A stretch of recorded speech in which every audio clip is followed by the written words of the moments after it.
So last Sunday, we started the first week of Advent, and we focused on hope and faith. And we said hope was our ability to dream possibilities, and that faith was part of our belief system, and that is what strengthens our ability to hold hope.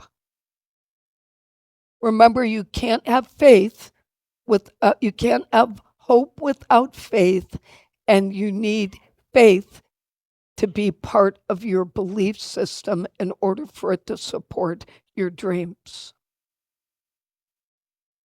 Today, we're focused on week 2, and the spiritual virtue that we're focused on is peace.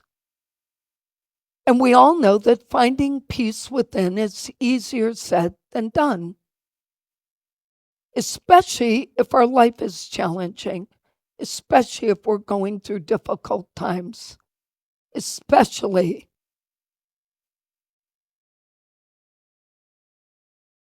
Oh, I'm getting there. Thank you. I see people waving. I wasn't sure. I was like, is someone behind me? Thank you, guys. So, I need help. I love you guys. Thank you for helping me. Yes. Sorry, I couldn't be up front. What are you texting people? God, help me. All right. I'm done.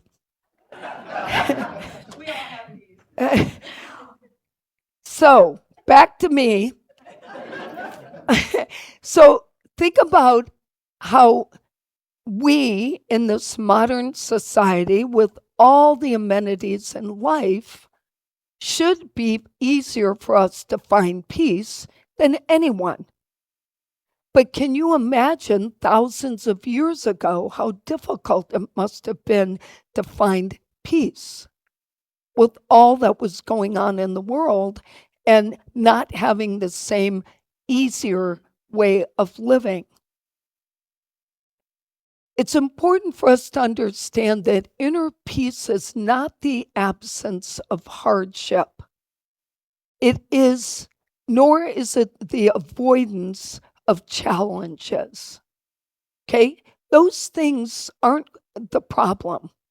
The real issue is us understanding that peace is this profound sense of stillness and contentment that is steady within us, even when the world around us is spinning out of control. Peace is something we find on the inside. It's a quiet confidence that we are actually where we need to be, that we're being guided and supported in whatever is happening within us by something much bigger than us.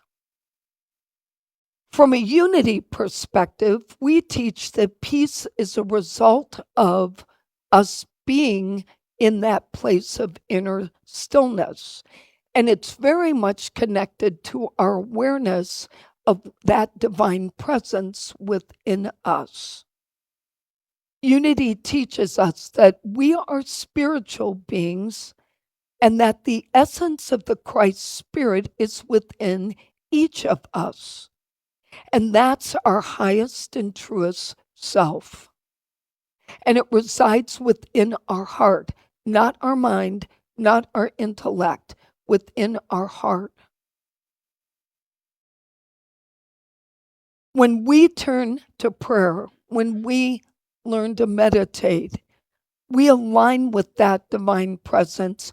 And that's when we start to recognize that oneness we have with each other is what helps us find peace in circumstances.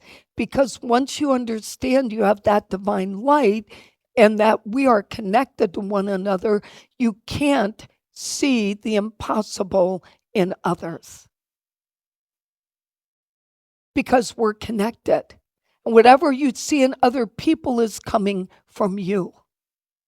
It comes from us. It's in these moments of us realizing this connection we have to God within us, that divine presence, that we affirm that peace is not only possible, but it is our birthright, because we were born with that ability and it's accessible at all times. We just don't choose to tap into it. Most of us are always chasing peace. But regardless of the day or the location or our circumstances or the people we're with, peace is only found within. Nothing outside of us is going to bring us peace. Emily Cady shared this perspective of peace in a very interesting way in Lessons in Truth. I'm going to paraphrase to help us understand it. She basically said, we talk to God, and that talking to God is prayer. Then we listen for the divine voice, and God is talking to us, and we get our inspiration, and then we go out into the world and we share that with others. But she said it requires daily practices of renewed infilling of the heart with peace and harmony in order for us to do that. And that then results in the continual outgoing of peace and harmony to the world. So the point being that we have to work at this every day. It isn't something we're going to go to bed and wake up peaceful. If you go to bed unpeaceful, I promise you, you're waking up in the same way. But it's also important for us to understand the difference between peaceful experiences and sustainable peace. So a peaceful experience might be sitting at the beach, standing on a mountaintop, putting on a virtual reality headset. Those are experiences of peace, but they do not sustain peace. Sustainable peace requires a constant calming of the heart. Not the mind, the heart. And that can only happen through prayer and connection to God. So when your heart feels disturbed, that's how you know you need to go within. You can sit at the beach, but if you're doing nothing but looking outside and not going within, then it isn't going to help you find that peace. You know, one of our human tendencies is to be on the search for peace. How many of us have said, we're going away, we're taking a day off, I need my peace. Okay, you could spend the whole day off and never find it. All right, if you haven't figured out how to do it, then there's never a time when space alone is going to do it. You have to be present. It's not where you are. And the more we attempt to gain control, which is part of the reason we don't have peace, we're always trying to control outcomes for ourselves and outcomes for other people. But the more we do that, the less achievable peace actually is, because we are always preoccupied. When you're trying to control other people, or you're trying to control the outcomes for your life, you're preoccupied. You're never going to hear the voice within, and you're not going to be able to sustain peace. That true peacefulness starts with us letting go and surrendering whatever we're dealing with. We stop trying to control all the details, and we trust that life is unfolding as it needs to be, and that we will be led to our highest good if we just trust the process. And one of the most powerful ways we do that is through silent reflection.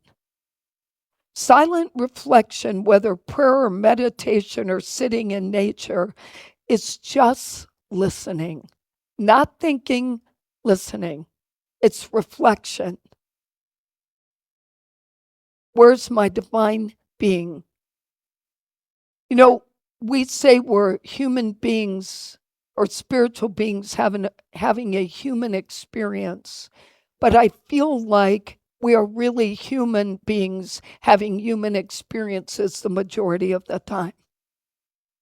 There aren't enough hours that we spend understanding that spiritual being. You know, even being sick this week and having to work and keep up with life, I kept asking, for that inner reflection of what needs to be let go of for me to feel stronger. What can I release? And part of peace is developing that compassion for ourselves in these moments when we are not feeling well or we're having a rough week. Having compassion for ourselves. Most of us are great at giving compassion to each other. That's what I love about this community. There's never a time when a person doesn't feel loved here. And if they do, it's because they're not allowing themselves to feel what I feel when I see you every Sunday. This is a loving and compassionate group. But the question is, are we as compassionate and loving to ourselves? Because I think we're often our harshest critic.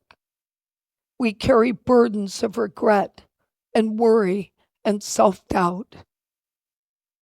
And sometimes it's just about us doing forgiveness work, forgiving ourselves for the things we've said and done that we keep beating ourselves up over, forgiving others for the things we keep holding on to that bring us pain and suffering. And when we can extend that compassion to ourselves and others, we start to break down the barriers and we start to feel more harmonious in our relationships.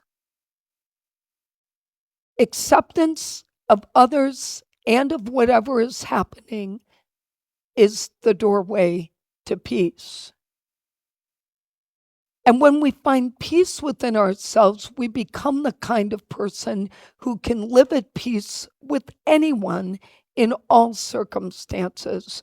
But as Emily Cady said, it is an ongoing renewing and refilling of our heart.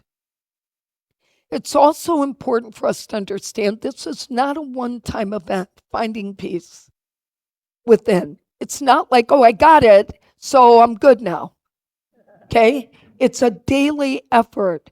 And things like making a good choice to pause before reacting, breathing deeply in our moments of stress, appreciating the beauty and blessings that surround us, a willingness to have hope strengthened by faith, like we talked about last week.